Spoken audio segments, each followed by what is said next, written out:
Hello everyone, नमस्ते, good morning. अनि म चाहिँ आज बिहानै नेपालीको कन्सर्टको टिकट लिएको थियो अनि हामी लाग्यो कन्सर्टतिर सबैजना मिलेर।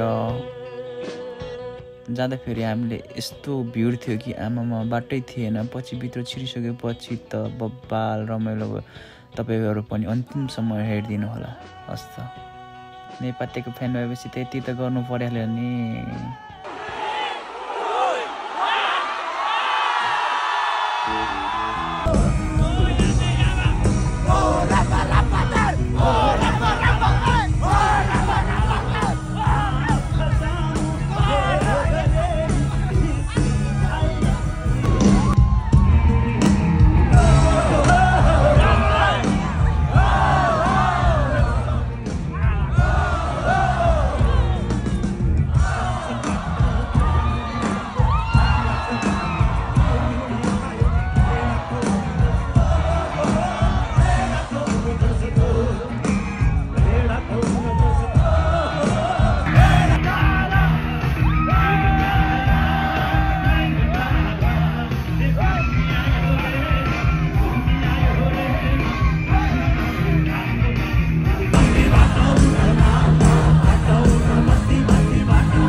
अनि हामी कन्सर्ट सकेर चाहिँ घरतिर फर्क्यौँ। Thanks for the watching.